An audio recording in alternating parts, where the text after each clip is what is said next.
Hey, what's up? Welcome back to the Roundtable Talk, where we're discussing today about R&B music.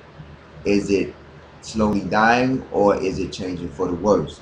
And this is your host C Money, and I got co-host Obi-Wan Elegance with me and Miss Kayla Clark, and we are talking about R&B music. And the discussion is about, is it really dying or is it changing for the worse? And before we went to the break, we was talking about, is R&B music actually still here or is it changing for the worse, meaning it is only generating a certain type of generation. Like if you're 18 to 30, today's music may, what I'm saying, be your music. But if you're 50 and 60, you don't have, the music is not for you. And I want to tell you about that, Kayla, about Patti LaBelle. She is a icon. She is a legend. She is a person that everyone loves. I know the younger people love Patti LaBelle. If she was to come back and make a comeback today, yeah, the older people will love her. Maybe the younger people will love her, but she wouldn't get. She would be a legend to everyone, and they would love her music regardless.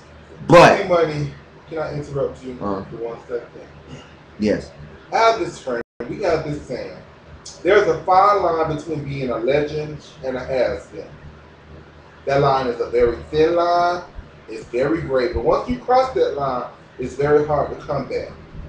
Patti LaBelle is a legend. But people of the 90s who made a CD and then never was heard from again, one hit wonders, you can't even compare them to people like Patti LaBelle.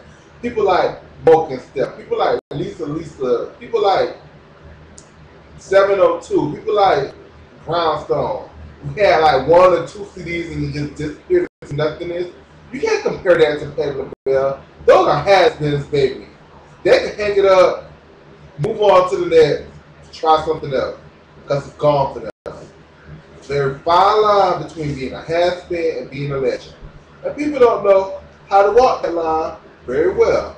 People who are legends learn the music, learn the industry, read contracts, establish a strong fan base, don't betray their fans, change with the music, but still is able to keep their own styles. Their fans are the ones who support them through every CD Beyonce ever came out with, from Destiny's Child on to today, I own. Every CD that Tamia ever came out with, I own. Every CD that well, except for the last one, it's on bootleg, but I'm gonna eventually get a Fantasia Room. I own. Because I like these people. They have established, I'm part of their fan base. I go and support these people. Some people, they want that easy, quick money. Let's do what's popular now. If ballads is popular right now, but the thing about it, for then 5 years from now, when I have to make a club hit, I can't do it because whatever, I had that one hit. Now I'm gone for lunch. You a has-been, baby. Give it up. Think of something new. That's my only opinion on that. And with that in mind, I'm gonna direct to it's a YouTube video with one of the R&B singers, one of the great R&B singers, Tevin Campbell. And I saw this video on YouTube. It's and you can check it out for yourself. Just look up Tevin Campbell BET Awards 2009. This was after the 2009 BET Awards. Tevin Campbell made a statement, a brief statement, because they was interviewing him, and he made a brief statement that, he still like music and everything, but music is not like what it used to be when he was out. And that statement is true, but it is false, and I'm gonna explain. It's true because the way Tevin Campbell music was, you can't find that music today. Why? Because Live. Care to explain? I will care to explain. There are plenty of R&B artists and male R&B artists that still make music like Tevin Campbell made. For example, there is an artist named King, Keme. He released a new CD about 2 weeks ago. Do you know what it is? Because don't nobody care. There's an artist named Life Jennings. He released a CD last week that I own, but people don't care. There are artists like Will Downing. There are artists like Joe. There are artists like Keith Sweat. People still make that music. It's just we black people don't support it. And I feel, see with Keith Sweat and Joe, look at Keith Sweat. He tried to make a comeback because his music that he's doing is not a has been. His music is not a has been. His music is that the people are not feeling that. Like I said before we went on break, it has to be either an upbeat sound or it has to have a rapping artist to go along with it. People don't want to hear regular, oh, I want to make love. They don't want to hear just regular slow song. They want something with a song that want to make love with an upbeat to it. Really? Which is that's how it is now. What was Birthday Sex by Jeremiah?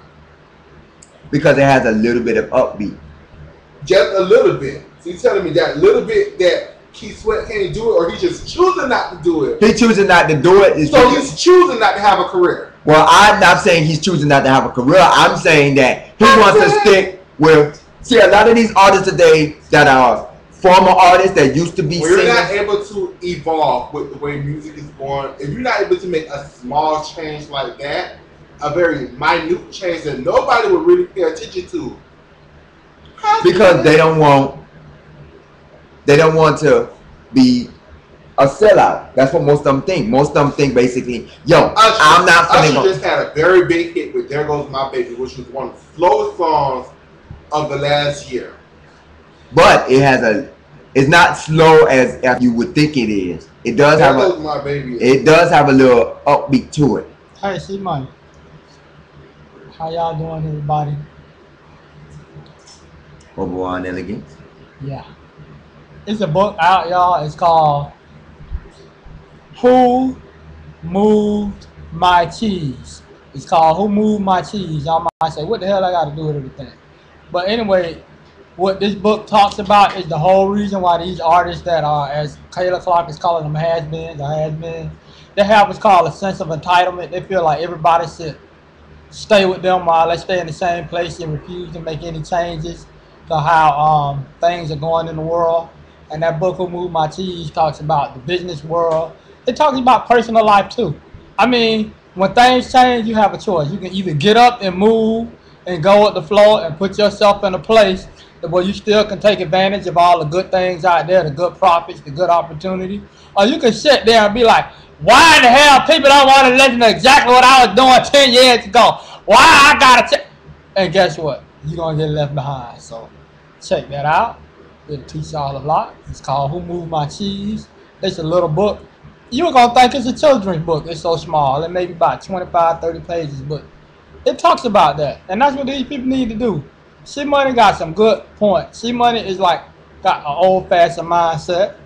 He wanna hear an old-fashioned artist and old-fashioned music. And I'm being a hypocrite because I like the old-fashioned artists and the old-fashioned music too, but at the same time, if they refuse to change, Mariah Carey still do the same music she was doing 10 years ago, except but with edgier beats. Maybe she'll have a rapper on a song. Maybe she won't. And she still sell millions and millions of albums. My thing with that is, and I agree with Owan and I agree with you, Kellen. My thing is that even though the times are changing, we should at least Be loyal to our artists. Is that what you're going to say? Be loyal to our artists, and When was the last also time you bought a Tevin Campbell album? he hasn't made a Tevin Campbell album. When he used to make albums, did you ever buy one? Yes, I have his last album. Well, not his very last album. I have his I'm Ready album. I actually have his album, and it's a quite interesting album. And his last album, which also includes Back to the World and other great songs, it was a good album. You know? And I'm not saying... Because you are a loyal Tevin Campbell fan. Yeah, I'm a loyal fan. And there are some artists out there today that I would buy albums for. Fantasia, when she first came out, her album was a good album. Her very first album. The album that she has now, I'm not going to make no comments on it. I'm not going to put it out there. But, you know, there are some people out there, the artists out there that I don't like their songs because... And then that's another thing I don't like because a lot of these songs, to me, are nothing but... To me, are garbage and trash. You know, every time you turn around, there's a song with a dance coming out, and that's what's popular right now. Yeah, that's what's popular. But to me, you know, you don't. That's not for older generations. I mean, once you get 30 years old, or once you get older, It's not. And that's why what R. Kelly came out with about 5 years ago. Step to the left, step to the right. He made that was a rendered up version. That was a of a what? That was a of a what? How would you put it? Of a dance? No, that was a dance. New upgrade version of a dance. No, the upgrade version of a dance of the electric slide. That's all it was. Still a dance, right? But it was for a large people could participate in it. It was for a lot of people to participate. But that's 5 years ago. Older people like that song, right? Yes. Some people like that song too, right? But that's so 5 years ago. R. Kelly, a person who's been out ever since 1990, still can make music that caters to both the younger crowd and the older crowd. But that was 5 people like Keith Sweat, who was just talking about before, chooses not to do it. Yes, I agree with you. R. Kelly made that song 5 years ago. Right now, do you see anybody making songs for the people that have a good time too? No. I know a lot of grown people that can do the Dougie. No. You trying to clown now. No. I'ma just look over you. But here go the whole point. That song that, stepping whatever song you made, R. Kelly made. That's a song, if you go to any large event, well, I'm going to say wedding, because that's mainly what you see, a wedding. That's a multi-generational song. Yeah. You will see your 60-year-old grandma out there doing that song with her great-grandson or daughter who 8 years old. And you will see the mama and the daughter and the mom, you know what I mean? Her daughter and her granddaughter in between, her son and her grandson in between. That's the genius of that kind of song. We gotta take a break. We'll come back. This is a good hot topic discussion. We'll take a break. We'll be right back. This is the Round Table Talk, the music. We'll be right back.